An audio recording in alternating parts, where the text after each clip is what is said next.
Shalom, shalom, shalom, shalom. Que la grâce de Jésus repose sur vous. Alors, je viens encore pour cette séance d'enseignement sur le thème le trimestre prophétique des dernières grâces de l'année 2020.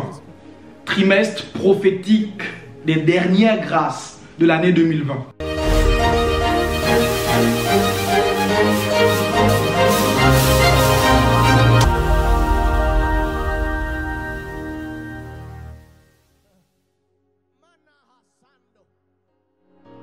J'aimerais attirer l'attention sur quelqu'un qui me suit maintenant, que chaque année, à chaque période, lorsque nous parlons en matière d'année, chaque année renferme une grâce particulière. Il y a des années qui viennent par rapport à ta prédestination. Lorsque je parle de prédestination, je parle de la préparation de ta destinée dans les plans supérieurs divins.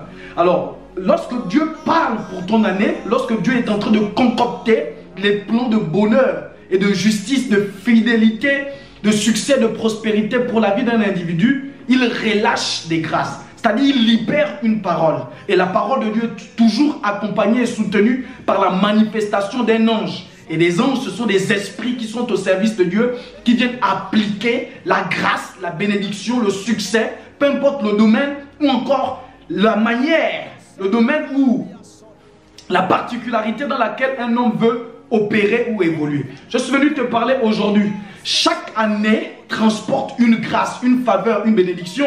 De même, par ricochet, chaque année transporte aussi des disgrâces. Parce que pour les enfants de Dieu, le malheur n'existe plus. Pour les enfants de Dieu, pour les fils de Dieu, on dirait la malédiction n'existe plus. Mais c'est la disgrâce. La disgrâce, c'est quoi? C'est l'incapacité de pouvoir posséder la grâce que Dieu t'a offerte ou encore l'héritage que tu reçois dans ta position de naissance en tant que fils de Dieu. Alors, je voulais dire à quelqu'un que tu peux, lorsqu'une année sonne, on dirait 2020 a sonné, pour ta vie, Dieu a déjà libéré un budget financier que tu dois posséder.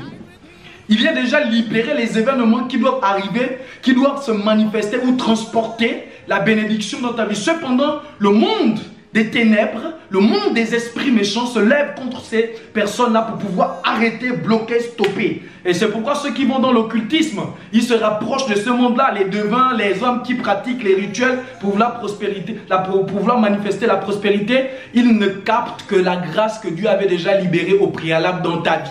En fait, ils ne créent rien, ils ne te donnent rien. C'est le budget que Dieu a libéré sur toi qu'ils vont dégager pour pouvoir manifester ça rapidement. Et ils diront que ce sont eux qui ont fait le miracle. Non, c'est pas ça. Alors, je viens te dire aujourd'hui que de la même manière dont Apocalypse 19 nous parle ici, au verset 9, nous parle de l'ange qui sonna la trompette, et les quatre roues, les quatre créatures par là du trône de Dieu, il commanda à l'ange qui détient la trompette d'aller libérer quatre anges qui sont liés à l'Euphrate, au grand fleuve de l'Euphrate. Et lorsqu'ils vont libérer, les anges viennent avec une mission qui est préparée en heures, en jours, en mois et en années pour vouloir détruire. Donc les anges avaient l'information, avaient la mission de pouvoir manifester une œuvre pour un individu ou pour plusieurs groupes de personnes pour une année. Je suis simplement venu attirer ton attention avec un seul témoin pour te dire,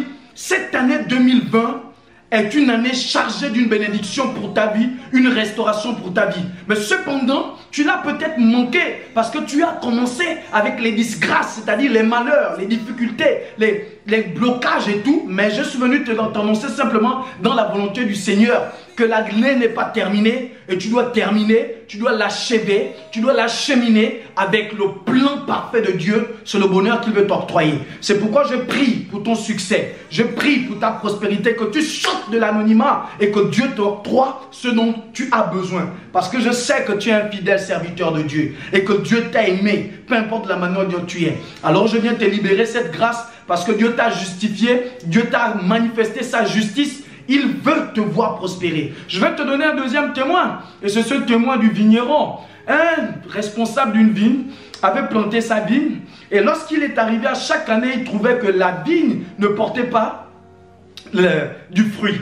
Et il a décidé de pouvoir détruire cette vigne. Mais c'est le vigneron qui vient simplement lui dire non, accorde encore un peu d'années à cette vigne. Comme ça, on verra si elle porte du fruit. Oui, il y a des années où Dieu veut voir dans ta vie s'il y a un fruit qui a commencé à sortir, s'il y a quelque chose qui s'est manifesté, s'il y a une guérison, s'il y a une élévation, s'il y a un cheminement vers le succès ou vers l'avenir, vers l'évolution, tout ça, ce sont des années qui viennent amplifier avec des instructions de Dieu. Je suis venu libérer cette parole prophétique sur toi, que cette année 2020, tu ne vas pas manquer la grâce de cette année. Et je commande aux anges de cette année pour t'identifier, pour te repérer, pour te localiser, afin de relâcher ce que Dieu donne à donner pour ta vie, à donner sur ta destinée, à parler dans la prédestination pour impacter ta destinée. Alors reçois cette bénédiction par la puissance du nom de Jésus. Je libère les portes de finances dans ta vie, je libère les portes du mariage, je libère les portes du succès, je libère les portes du ministère. Reçois-les par la puissance du nom de Jésus et sois l'objet de l'impactation de l'humanité, parce que Dieu veut utiliser ta vie pour son règne. Au nom de Jésus, et sois béni encore.